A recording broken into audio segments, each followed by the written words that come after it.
So it's been about a year since the last time I shot, when I took the WRX up to Burlington. A couple reasons why I haven't been doing it. One, editing was really tough. I was learning how to edit. I was using a MacBook that was definitely not equipped for it, an entry-level model from like 2016, 2017.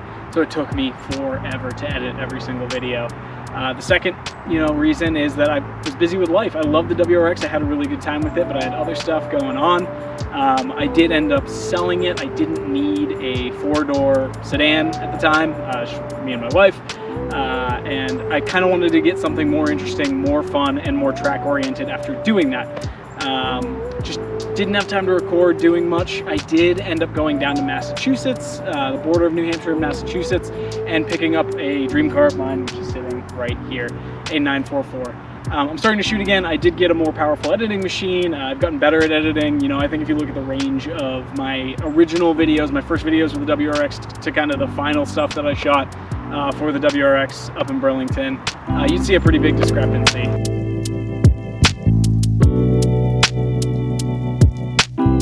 So the 944 is a pretty cool car.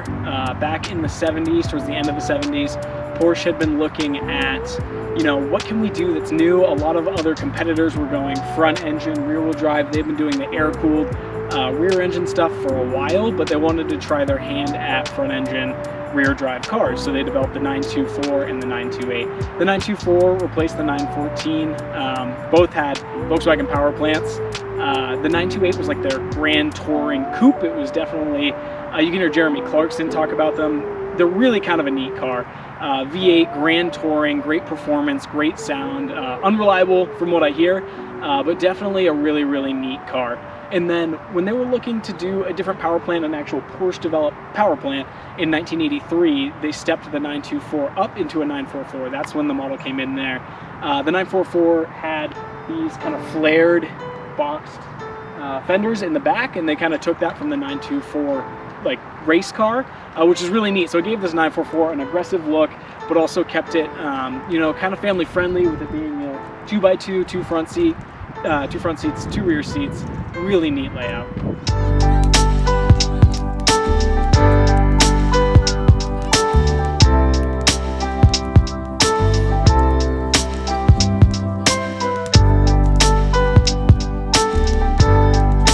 The 944 was seen as really well balanced. It had a lot of iterations itself.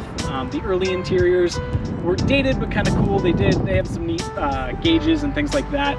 This one happens to be a 1986 model, so it has updated gauges. The interior is actually really comfortable, really quiet. We'll go inside in a second, but it's really neat because you're kind of sitting down into a cockpit, which was great.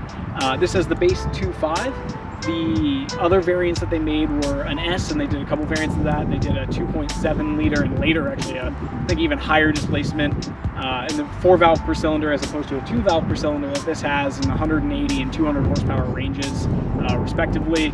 But this just has the base 2.5. It's essentially half of the 5-liter V8 that was in the 928.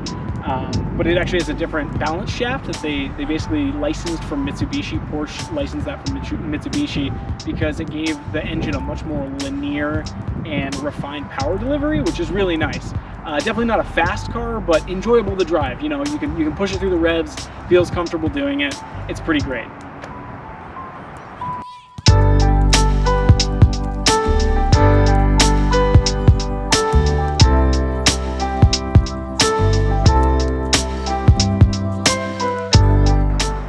The 944 also has a really interesting racing history. They used them in IMSA races. They also had a 944 Turbo Cup that they raced, so definitely has some racing history and some racing pedigree, and there are some racing parts out there for these.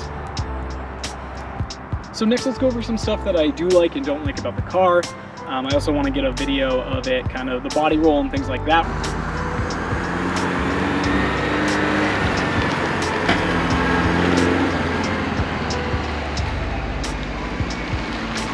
We're going to be doing some modifications to the car. I do want to take it to a track. It's not powerful, it's not fast.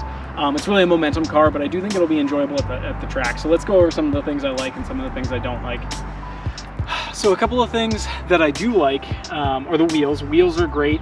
Original body, the paint's not amazing on it. You can tell it was definitely cared for, but over buffed. You can see that Some of the paint was kind of cut on the headlights while people were working it. It's guards red, popular color, definitely made a lot of 944s in this color. But it's honest. There's no Bondo in it. There's no rust on it. The floors are great. The wheels, obviously love the style. It's a famous, you know, phone dials, really, really common set of Porsche wheels. A lot of Volkswagen guys ran them. Things that I don't like are how small they're 15s. And also these tires are from the 90s. So the guy that I bought it from, it was his grandfather's apparently, and it had been sitting for a little while, probably about 10, 15 years before he started driving it casually. And he was driving it on these tires. I'll admit I drove it for a couple of months like this, exactly like the setup, kind of shaking it out, feeling it out. Replaced a couple of things that we'll go over, but these tires are from the 90s and they are scary. So I do have a different set of wheels for this. It took me a little while to find them. We're gonna do different wheels and tires, but we have to do suspension first before we figure that kind of setup out. Also love the fenders are really wide. It's really fun. It means you can run a really wide rear wheel, get a lot of contact patch. I mean, these are mid-transaxle cars, so the transmission is actually basically right here with a torque tube that runs up to the front. It's similar to like a Corvette design. I think C4s or C5s had that kind of setup. Makes for a really balanced, it's almost perfect 50-50 balanced car, so love that about it. The time I bought this, the price of things like Miatas were shooting up, so it was kind of funny that I could get something like this for less than early 90s Miata, which are balanced. I do love them. A friend of mine actually just bought one. Really enjoy driving it. But a car like this has some history, and it's really cool that I was able to pick this up. Let's take it for a drive and see how it handles. Kind of check that out.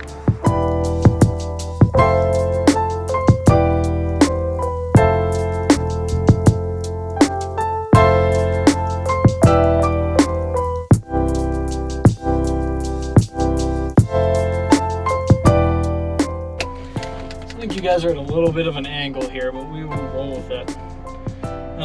So yeah, love the interior here. It's comfortable. It's got space. The seats are comfortable. Like I mentioned, the one thing, it's like sitting in a cockpit. It's pretty wild. But it's a really enjoyable car to drive. I mean, it has a few finicky things. The idle isn't perfect. It does have a little bit of a vacuum leak. The part of the oil filler cap, it's like multi-chambered, and one of the chambers has a little break in it, and they are like NLA, not able to find at the moment. So I'm going to be looking into some stuff there. It's got very Porsche things about it. Everything was working fine when I parked it. Now the windows don't work, so either a relay went, or I had to have the cluster rebuilt because the kilometers per hour was not working, or the kilometer tracking, the bottom trip computer wasn't working. The top miles were working fine. Everything seems to be accurate there, but I actually set up the cluster and had it completely rebuilt, relit, so there's new lights in it so you can see it at night. Really nice. But yeah, it's comfortable. You're really, really well seated in here. You got things, you got heat, AC, all that stuff here. Everything seems to work fine. When I got it, there were a couple little finicky things that were, I think like old man fixed. This clip right here that held the sun visor was glued. It had been broken. It was glued together. It's like a $15 clip. The actual light switch, or the window switches, I did have to replace there's like a seat behind them, and that had been broken and glued as well. So just like fixes that somebody didn't want to pay to replace. That one was a little more expensive. I think it was $80 to find the part used off eBay. So, things aren't necessarily cheap for it, but they're pretty reasonable. It's not insane. It's not 911 prices. You look at the prices to replace interior or engine parts on a 911, it's ridiculous. So, yeah, let's go take it for a drive.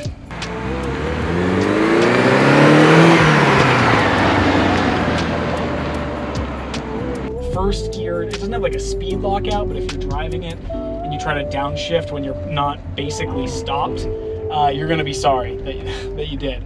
It'll grind. And first to second, if you try and slam it, I don't know if it's normal with all of them. Definitely with this one, it doesn't love being slammed. I think it's just the way this particular transmission is. But you saw, that shift there wasn't bad at all, right? But if I were to try to yank it in a second, trying to power through gears, it's not going to love it. It's relatively quiet in here. Like, I think, we're on a bumpy road. I'm leaving the area I was at filming before. Bumpy road, and it handles the bumps well. It's just a little bit noisy on there, but the actual riding down the road, it's relatively quiet. I would put it, more quiet than my Subaru, and this thing was built in the 80s. It just has some 80s car stuff to it.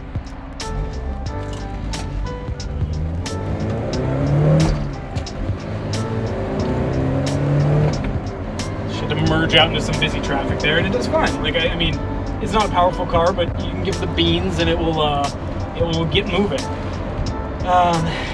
But yeah, so 80s car stuff, that's what I mentioned before. This car, it rattles. If you're on throttle in 5th gear, if you're like lugging it a little, since it has no power, pretty much anything under $4,000 is lugging it, but it rattles. It's just 80s car stuff. I also don't like this shift knob. It is the factory shift knob, but it reminds me of a Volkswagen Golf, like a Mark IV, Mark V Volkswagen Golf shift knob. It's just too chunky and square and just kind of gross, the round top. It really does remind me of a Golf. So I actually have a replacement for that. I've got a replacement wheel and shift knob. So outside of doing handling characteristic stuff, there's no point in trying to get any power out of this. You know, it's 2 valves per cylinder, 4-cylinder. It's not going to give me anything. I could spend 10 grand trying to get 20 horsepower out of this NA engine. So it's not worth it. Just going to do handling stuff and take it to a single track day. I mean, I'm going to see how I like doing that.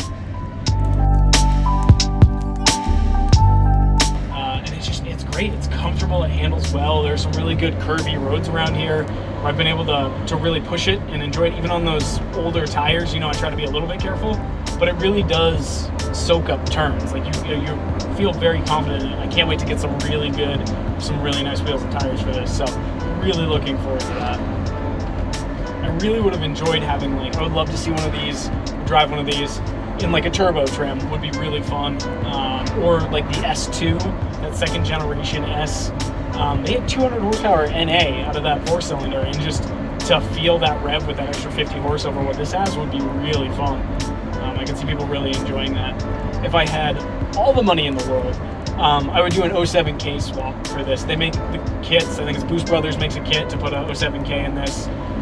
There's also a kit to do a 1.8T, which I could see being a more reasonable route. It's definitely probably $3,000 to $5,000 less expensive from what it's priced out. Much more reasonable to do a 1.8T, but an 07K is great. They sound good even NA, and then, you know, a lot of people are doing turbo kits, and they're fantastic motors. I had a friend with a Rabbit when they first came out, and he had done all the parts you could do, you know, intake, headers, just like a nice valve cover. Like, the engine looked great, the rev sounded good. I would say, you know, I don't think many things sound better than a VR6, and that was right there with it. But as you're seeing, I mean, there's tons of space in here. You can put a kids in the back, you know, dog, wife, family. The trunk is huge. Definitely not a bad place to be. Build quality feels really good. Maybe that's why the parts are so expensive to replace. And you'll see it definitely doesn't mind, like I was talking about the 2nd gear thing, it doesn't mind it if you have some reps in it. You know, that's 4,300. And that's the other thing about this motor. I was talking about that balance shaft that was licensed from Mitsubishi that Porsche did. The power delivery is just really smooth, really smooth. So enjoyable to drive. I'm getting caught up in some traffic, so let's get this thing back to the garage and start working on it. I got a ton of parts just sitting around. I had custom coilovers built for it.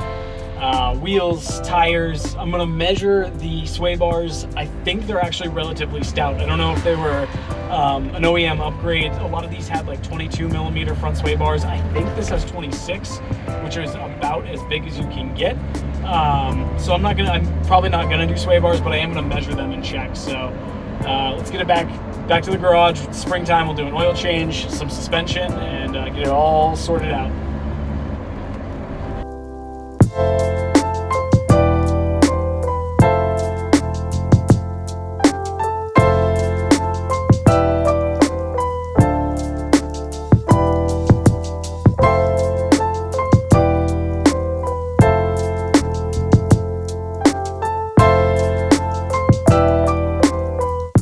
As always, thanks for watching. Tune in next time as I overhaul the 944. If you've got a second, hit that like and subscribe button below. It would really help me out.